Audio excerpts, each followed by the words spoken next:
the part that's probably the heart of what you guys really want to be able to do, particularly when you have to write the why college essay or the why major essay, is to figure out from an academic standpoint whether or not this is actually a good fit for you. And so we tried to walk through how you can get at these things.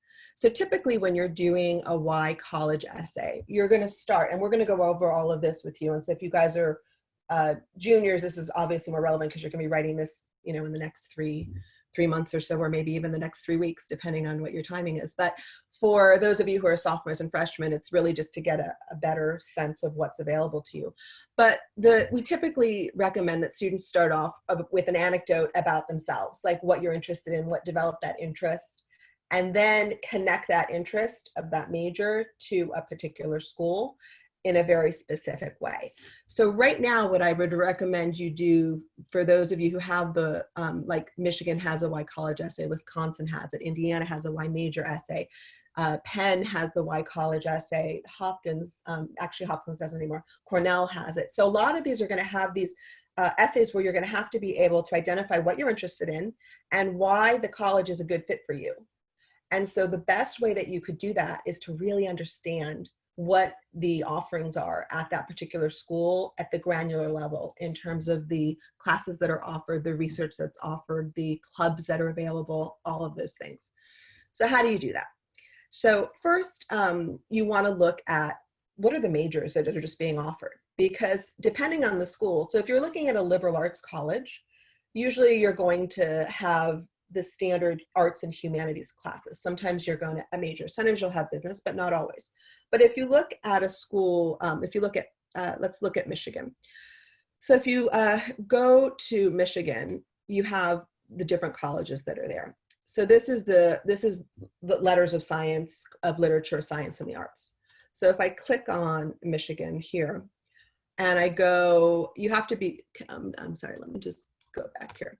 So if I just go to Michigan EDU, you're going to start off and you're going to want to look at academics, okay? And then you can look at it in a couple of ways. So if it's a school that has multiple colleges, then obviously the academic majors are going to be different in each of those colleges. So you're going to look at Ann Arbor colleges and schools, and then you see you've got all of these different colleges and schools that you're looking at. So somebody shout out something, and I'm going to do it on the fly, even though I had somebody shout out a major that you're interested in. Let's see how easy it is to find out what you can do in it. Anyone?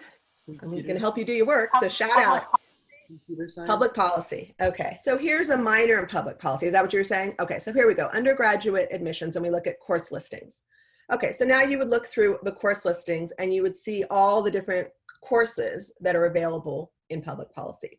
So Gerald Ford is a school that you apply to at the end of your sophomore year, and then you would do that for your second. So you actually would apply, at Michigan, you would apply to LSA, which is Letter Sciences and Arts, and then you would write in the Why Michigan essay that you have the intention of being a public policy major and applying to that at the end of your sophomore year. So these would be the types of classes that are available within the public policy. So then you might want to click on something that seems interesting. Maybe I'm interested in politics, institutions, and public policy. So you would go through and you would just kind of identify what are the classes that excite you within this major. What are some of the things that you think are interesting? And then you want to, again, tie it to that starting point of what you are all about. What is it that excites you about studying in school? And if you don't know, that's okay, because we'll can show you how to do that as well. But at least it gives you a sense of like, well, I think I want to do public policy, but if you look at all of these actual classes, maybe they excite you, or maybe they don't excite you. Maybe they're not that interesting to you. And so then you might think, well, maybe I actually want to do something different. Colleen, do you have a question? Oh, wait, hold on. You got to unmute yourself. Unmute. Okay, go ahead. What's your question?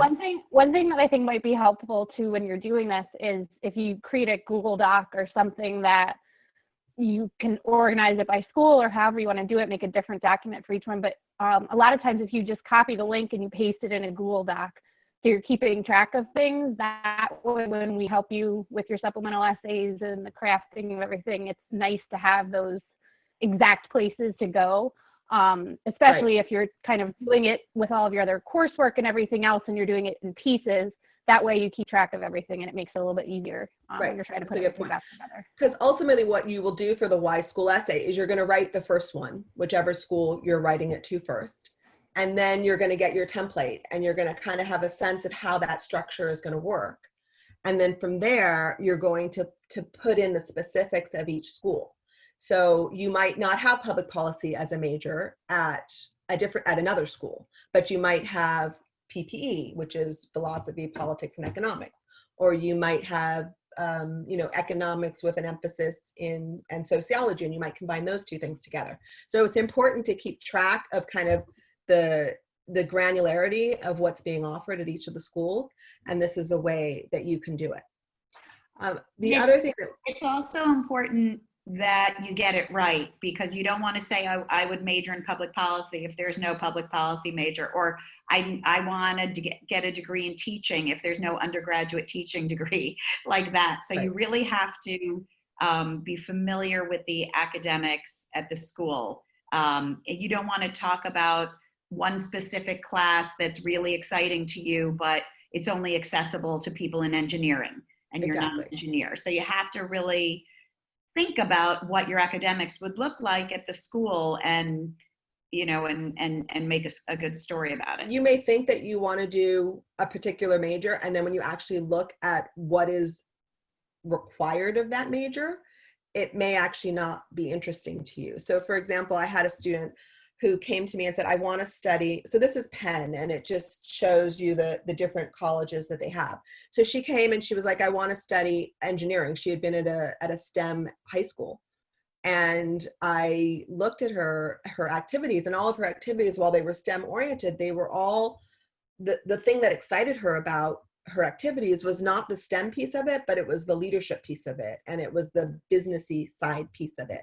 So I said, you know what, let's look at engineering and let's see if that's actually something that you're interested in. So when we looked at it, we kind of looked at the various majors, and then we looked at the actual curriculum.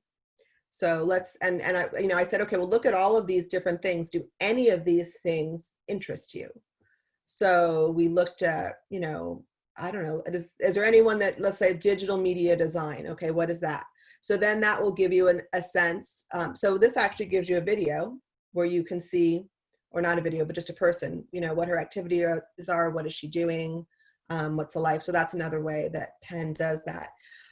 The other thing that you want to think about for the engineering is, or anything is, what are the actual requirements that you're going to need to be doing?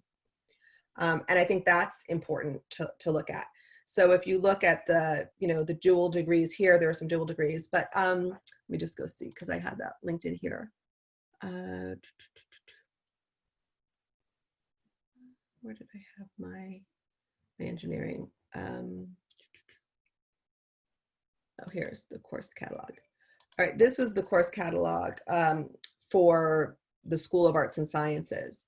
And then you can just get a sense of like, what are all of the different majors? How does it work out? What are the actual requirements that you would have to take for each of those things? And you could see if these are things that actually interest you or not.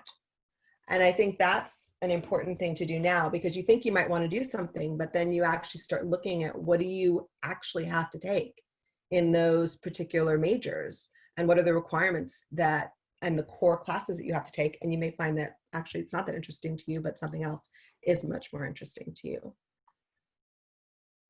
So let me just show you this here. So this is a course guide for Michigan. So this will give you all of the different classes that are available and all of the different things that you can take. So let's say you were interested in theater. This is all the classes that are available to you in theater and everything that you would have to take. So this is just a good way to dig a little bit deeper into the various requirements and courses that would be available, and to see if they're interesting. So are there any questions about that? This, I just did engineering. So this gives you a sense of like what's required. And actually this is a pretty good guide of like what, if anyone is interested in engineering, of what are the different types of engineering, like what do they each do? What are the concentrations, how you can get more specific about them. And then this also gives you a sample course list. So this is kind of what you want to look for. So you can see, like, for the first year, this is what you're actually going to be taking. Why isn't it clicking? And it's good to look at that, because it looks a lot different from the humanities, from the arts and sciences colleges. What you would do first year in a direct admit engineering program or a direct admit business school program looks different from what you'd do if you were just in an arts and science, not just, but if you were in the arts and sciences school taking politics or economics or what have you. Right. So this gives you a sense. These are all the classes that you're going to be taking.